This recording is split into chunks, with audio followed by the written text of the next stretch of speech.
Bonjour, le thème de cet exposé est la syntaxe du HTML5 et CSS3.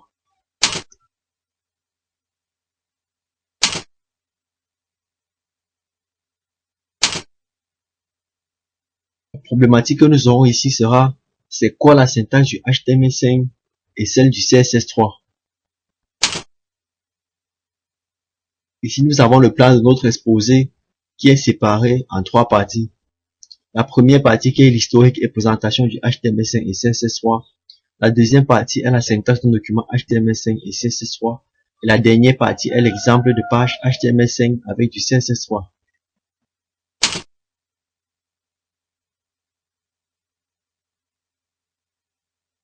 En informatique, on distingue plusieurs langages de programmation, tous indépendants les uns des autres.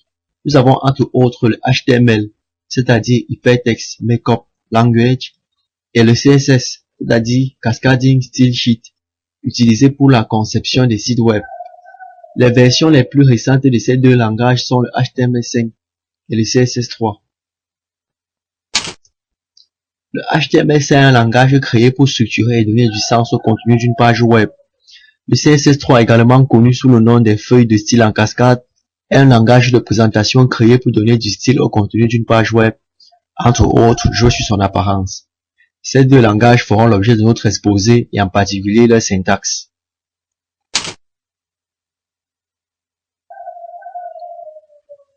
Présentation et historique du HTML5 et CSS3. Présentation.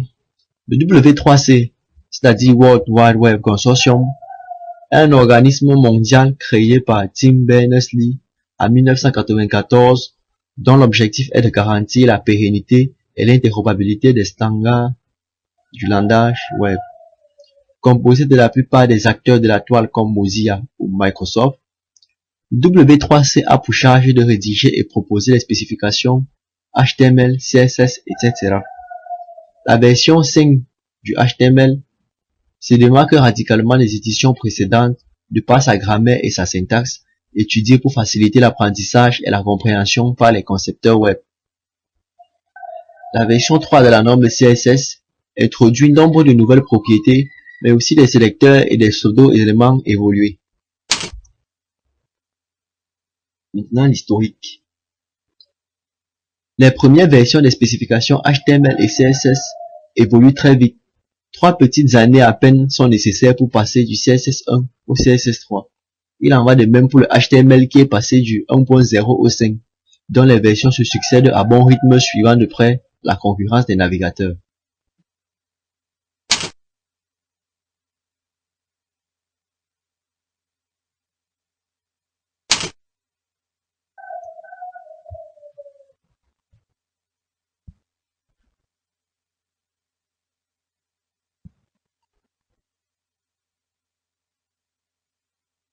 Les versions du HTML sont: tout d'abord, nous avons le HTML 1.0, qui est la toute première version parue en 1991 et créée par Tim Berners-Lee.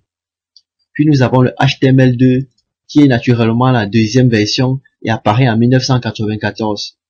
Et cette fois-ci est donnée par le garant des standards W3C et sera le point de départ de la prochaine version du HTML.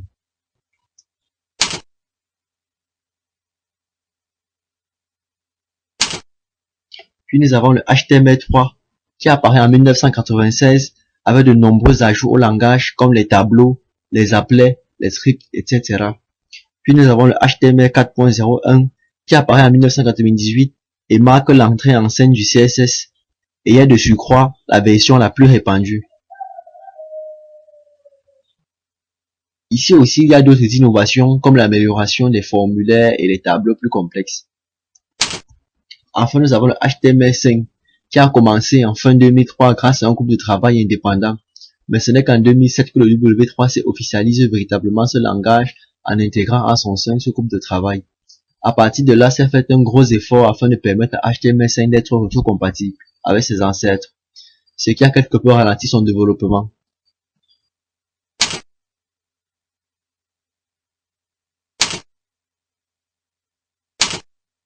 Cette version offre nativement une large panoplie de nouveautés et de technologies, comme une grammaire entièrement revue et simplifiée, de nouveaux éléments sémantiques et de nouveaux attributs, la reconnaissance de vidéos ou de sons sans plugin, la possibilité de se localiser géographiquement et de profiter de cette information, la création de dessins ou de graphiques à l'aide de l'élément Canvas, le stockage de données sur son ordinateur pour les exploiter hors ligne, et puis une gestion étendue des formulaires. Maintenant, passons au CSS3. Le CSS a été mis en page et présenté à Chicago en octobre 1994 à l'occasion d'une conférence intitulée Mosaic and the Web. Aussi, les différentes versions depuis cette mise en page sont: tout d'abord, on a le CSS1 qui est apparu en 1996 et est la première version du CSS utilisable. Elle pose les bases de ce langage qui permet de présenter sa page web, comme les couleurs, les marges, les polices de caractères, etc. CSS2 apparu en 1999 et enjambé directement par le CSS 2.1. Cette version apporte de nombreuses options comme les techniques de positionnement très précises. Enfin, on a le CSS3 qui est la dernière version de cette norme CSS. Elle introduit nombre de nouvelles propriétés qui apportent des fonctionnalités particulièrement attendues comme les bordures arrondies, les dégradés, les ombres, mais aussi des sélecteurs et des pseudo-éléments évolués.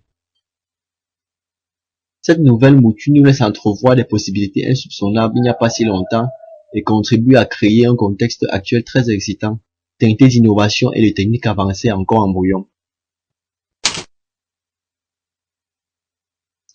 Syntaxe d'un document HTML5 et CSS3.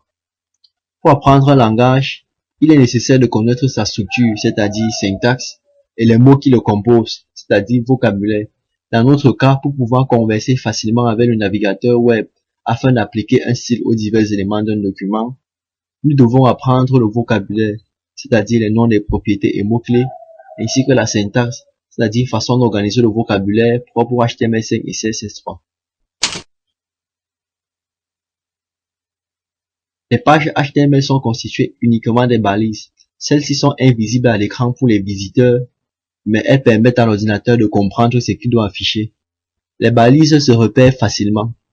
Elles sont entourées de chevrons, c'est-à-dire des symboles inférieurs et supérieurs. Et voici un exemple ici de leur présentation avec la balise en vert. En effet, elles indiquent la nature du texte autour d'elles. Tous les documents HTML ont une structure minimale qui contient les éléments suivants. D'abord le doctype, puis le HTML, ensuite le head, le title et enfin le body. En général, la structure d'un document HTML5 se présente comme suit. Tout d'abord le doctype qui spécifie qu'il s'agit d'un document HTML. Dans cette version 5 du HTML, la syntaxe du doctype a été simplifiée. Maintenant, il suffit juste de mettre un point d'exclamation doctype et HTML. Et lorsque le navigateur la rencontre, il sait que le code utilisé est le HTML5. Puis on a la balise HTML qui spécifie le début et la fin du document. Ensuite, on a la balise id qui est utilisée pour décrire toutes les métadonnées et les liens vers des fichiers externes. Relier notre document à une feuille de style CSS3 par exemple. Tout ce qui est inclus dans les balises id n'est pas visible pour les visiteurs.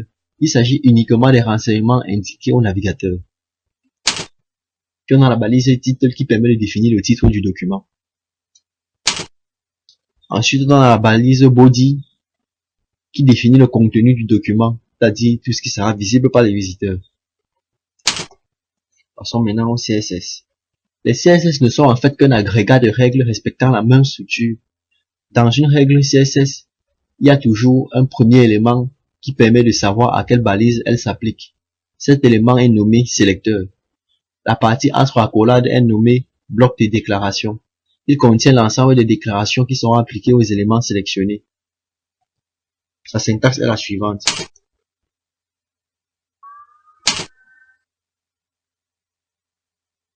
On a d'abord sélecteur, puis on a les accolades, ensuite on a les propriétés et leurs différentes valeurs.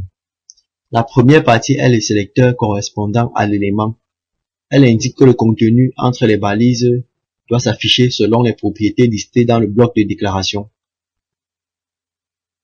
Nous vous présentons ici un exemple de code CSS3 avec la balise A. On ouvre les accolades et à l'intérieur on a color pink. Cette règle a pour effet de mettre tous les liens construits avec les éléments HTML de la balise A en rose.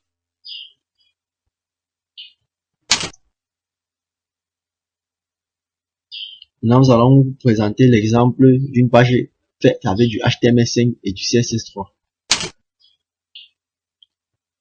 Sur cette page qui parle d'un petit site que j'ai développé, qui est le site du macaque, ou qui a été fait uniquement avec du HTML5 et du CSS3, vous pourrez apercevoir cette mise en forme. Bien. Maintenant que nous savons à quoi ressemble la syntaxe du HTML5 et du CSS3, nous devons être capables de créer des pages web autant statiques que dynamiques. Mais pour cela, il nous faudrait utiliser d'autres langages du web comme le JavaScript, le PHP ou le jQuery, qui malheureusement ne font pas partie de cette présentation. En résumé, nous pouvons dire que le HTML5 et le CSS3 sont une réelle avancée dans le monde du webmastering. Ceci grâce aux multiples facilités d'utilisation qu'ils offrent. Et puis, qui sait ce qu'ils nous réservent encore? Nous sommes arrivés au terme de cet exposé. Nous espérons que nous avons réussi à satisfaire vos attentes. Au revoir et à bientôt.